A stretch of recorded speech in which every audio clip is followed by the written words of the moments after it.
Hi friends, welcome to Renuka Malathi சமையல். Today special பாதுஷா எப்படி செய்யுதுன்னு வீடியோக்குள்ளே போய் பார்க்கலாம். நம்ம எப்பவுமே மைதா மாவு வச்சுனா பாதுஷா செய்வோம். இந்த வாட்டி டிஃப்ரெண்ட்டாக நாங்கள் கோதுமை மாவில் செய்ய போகிறோம்.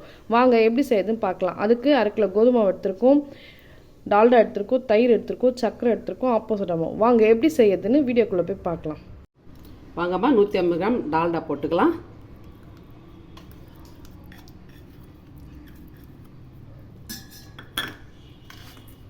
ஒரு 1/2 ஸ்பூன் ஆப்போசிட் மாவு போட்டுக்கலாம். ஒரு 2 ஸ்பூனுக்கு சர்க்கரை போட்டுக்கலாம். ஒரு 3/4 கப்பு தயிர் விட்டுக்கலாமா. இல்லை நல்லா கரைச்சிக்கலாம்.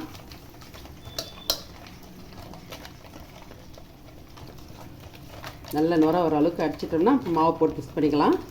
நாங்கள் ஏற்கனவே மைதா மாவில் போட்டுக்கிறோமா, ஒரு 2-3 பாதுஷா மாவு போட்டுக்கிறோம். இப்போ கோதுமை மாவில் போடுறோம்.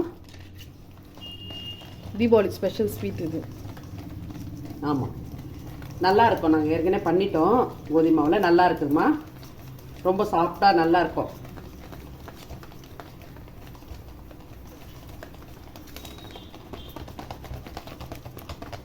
பாருங்கள்ல, நல்லா கலந்து வந்தால் எப்படி வருது பாருங்கள்.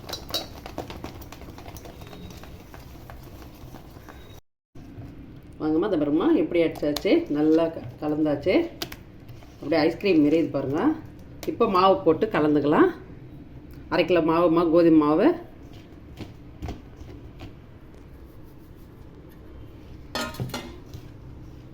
நல்லா மிக்ஸ் பண்ணிடலாம்.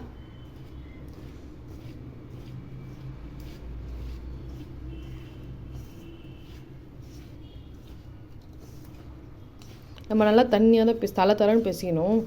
இதெல்லாம் மிக்ஸ் பண்ணிவிட்டு தண்ணி கலந்துக்கலாமா.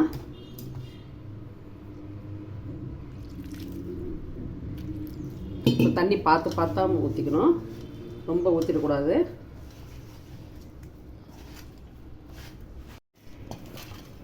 வாங்கம்மா, மாவு நல்லா பிசைஞ்சாச்சு, நல்லா சாஃப்டாக இருக்குது.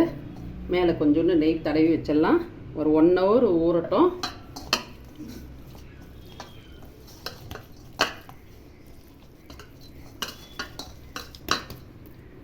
ஒரு 1 ஹவர் ஊறட்டமா பார்க்கலாம். வாங்கம்மா, பாதுஷா சர்க்கரை பாவு எடுத்துக்கலாம். தண்ணி விட்டுக்கலாம். ஒரு 1.5 டம்ளர் தண்ணி விட்டுக்க. இது 1/4 கிலோ சர்க்கரை.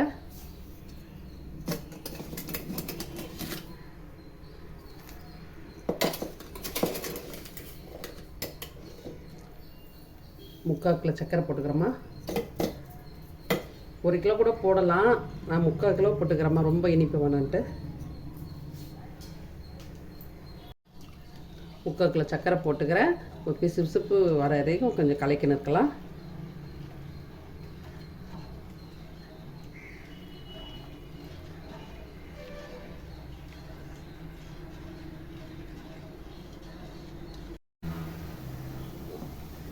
வாங்கம்மா, சர்க்கரை பாவு நல்லா கொதிக்குது.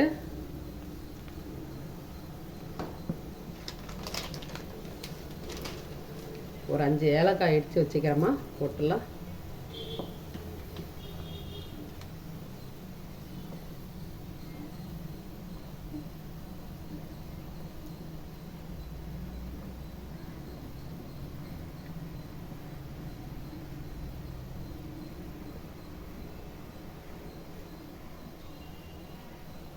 கொஞ்சம் குங்குமம் உப்பு போட்டுக்கலாமா, நல்லா எல்லோ கலராக இருக்கும்.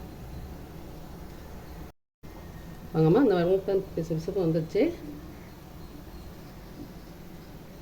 இந்த அளவுக்கு இருந்தால் போதுமா, இறக்கி வச்சிடலாம்.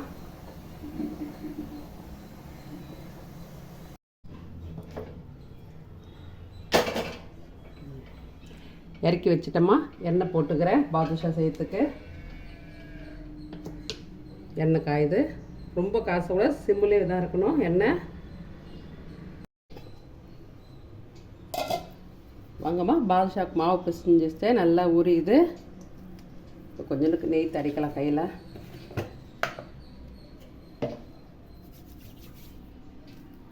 நல்லா சாஃப்டாக இருக்குது.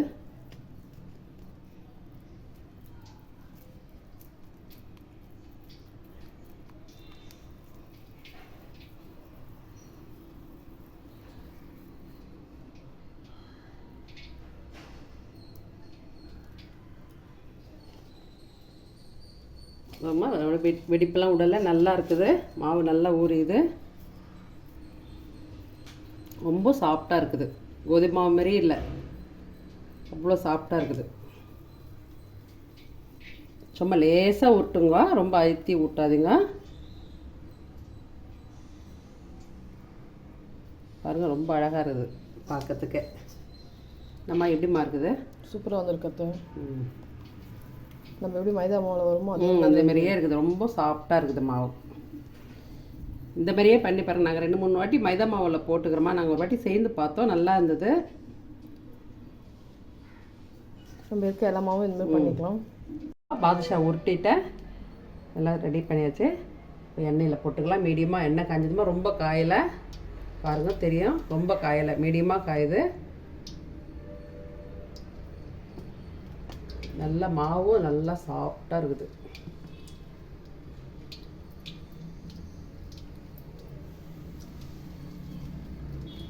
பாருங்கள் எவ்வளோ ஸ்லோவாக காயுதுங்க எண்ணெய். ரொம்ப வேகமாக காய்ஞ்சா உள்ளெல்லாம் வெந்து இருக்காது.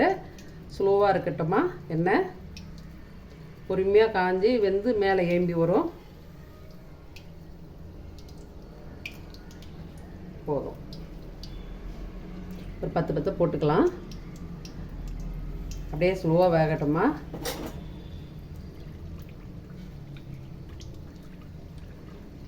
எண்ணெயை மாத்திரம் லேசாக அப்படி கலக்கி விட்டால் நல்லாயிருக்கும். எண்ணெய் கீழே இருக்கிறது மேலே இருக்கிறதுலாம் கலந்த போல் ஒரு எண்ணெய், அதுக்காக தான் அப்படியே லேசாக கலக்கிறேன்.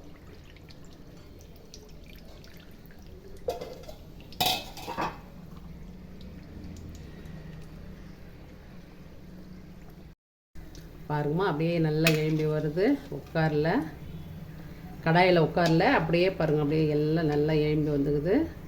நல்ல கலராக இருக்குது. அப்படியே ஸ்லோவாக வேகட்டும். இப்போ தான் நல்லா வெந்து வருமா.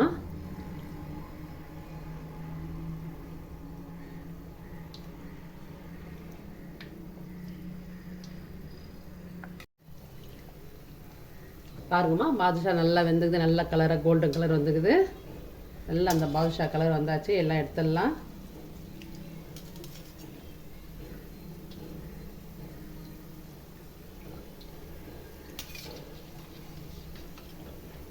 நல்ல கலர், நல்ல ஸ்லிப்பாகவும் இருக்குது, நல்லாவும் இருக்குது.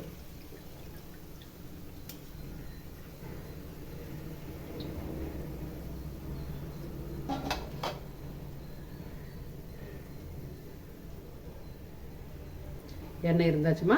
இப்போ ஜீரோ காய்ச்சி வச்சுக்கிறேன். வெதப்பாக சூடு இருக்குது. இந்த சூட்லேயே போட்டுடலாம். அப்படி ஆறி போயிடுச்சுன்னா எடுத்துட்டு விட இன்னொரு வாட்டி சூடு பண்ணிக்கலாம்.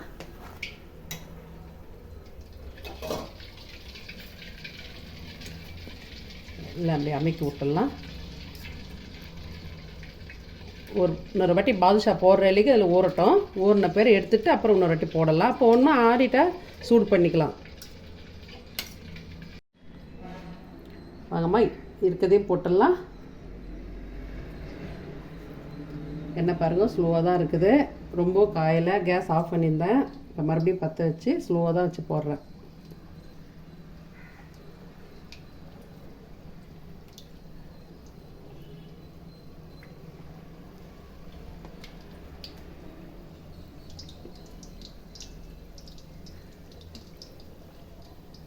ஆனால் ரொம்ப ஸ்லோவாக தான் வேகணும். வேகமாக தீ வச்சிட்டிங்கன்னா உள்ளே வேகாது, அப்படியே இருக்கும், மாவு மாரியே இருக்கும். நல்லா வேகட்டும்.